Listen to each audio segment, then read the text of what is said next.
For those of you that I have not gotten to meet before, my name's Carla, and I am a vicar here at Union Lutheran, and I am also a survivor.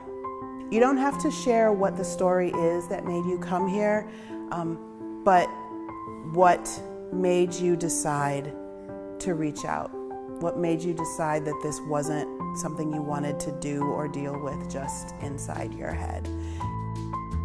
My name is Vicar Carla Christopher, and I'm the Director of Children, Youth, and Family Ministries at Union Lutheran. Union Lutheran is a medium-sized congregation located on the west side of York City, one of the rougher areas, deeply marginalized, poor, to be frank.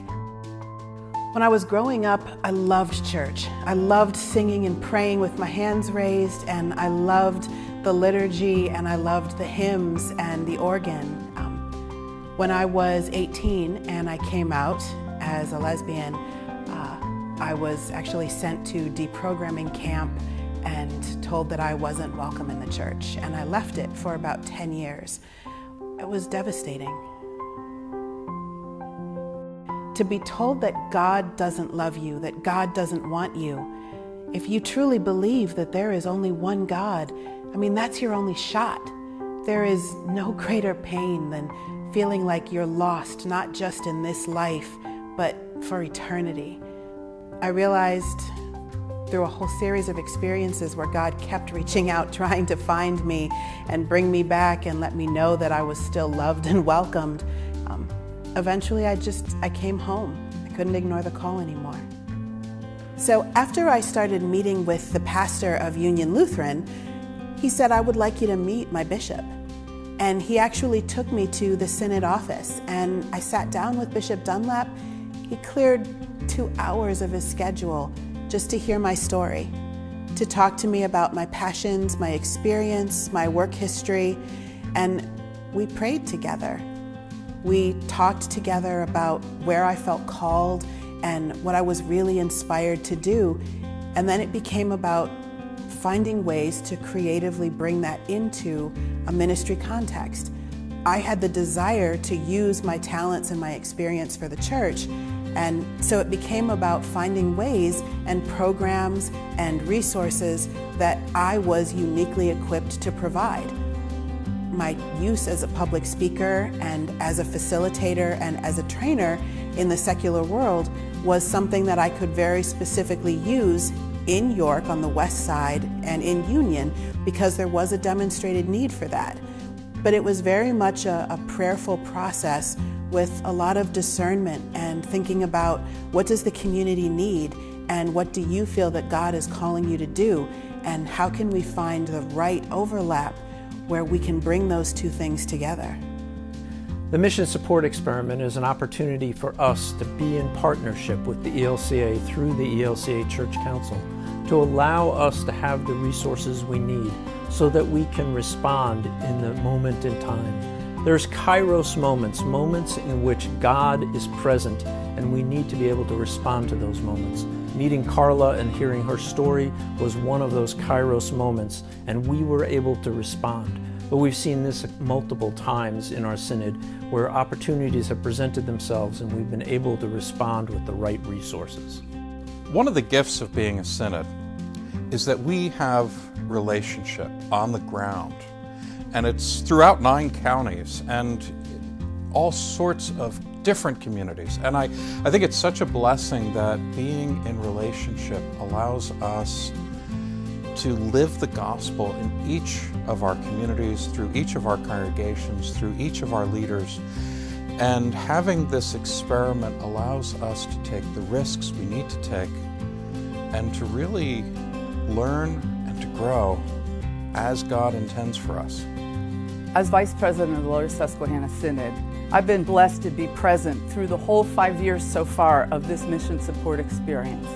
I've seen people be able to respond to God's mission. I've seen not only pastors and deacons, but it's becoming the opportunity of layfolk everywhere to take part, to step out in mission, and the change has been exciting as we've all come to see the importance of being hungry for God's mission. So I've been very transparent with the community about being a survivor of domestic violence and sexual assault. And the more I was out in the community speaking and talking about that, the more women and women and women kept coming up to me saying they were going through the same thing, but they couldn't afford treatment. They couldn't last long enough because there were waiting lists to get into treatment groups. They just didn't know where to even begin. So one of the things that I started at Union is a peer support group for survivors of domestic violence and sexual assault. It's a group of women that come together twice a month. We pray, we eat, we meditate, we learn skills, we work with a local social worker who helps us learn about things like healthy boundaries, communication, consent, but we're able to just be there for each other in a prayerful, spiritually supportive way. It's a resource that nobody else was able to fill in the community, and it's become an invaluable source of connection for the women that come.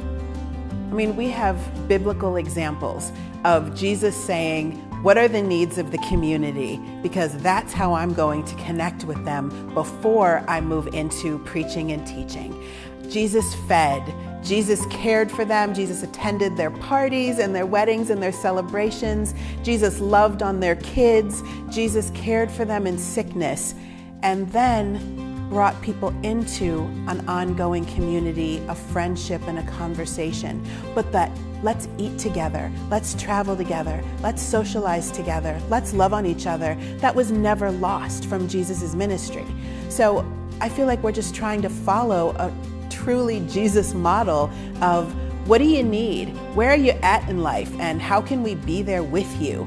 And then, hey, there are other conversations I'd love to have too.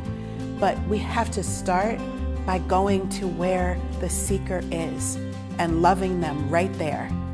That's what Jesus did.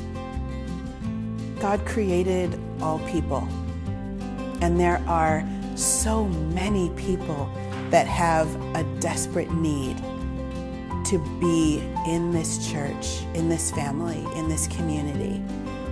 We have to meet them where they are and not be afraid to try something outside of the box. Whatever it is that our people tell us they need, that's what it's our job to help find a way to meet and answer them there. I would just pray that congregations aren't afraid to be vulnerable, to enter into relationship with people that may not look like them, love like them, live like them, speak like them, but that can be just as passionate about God if given the chance.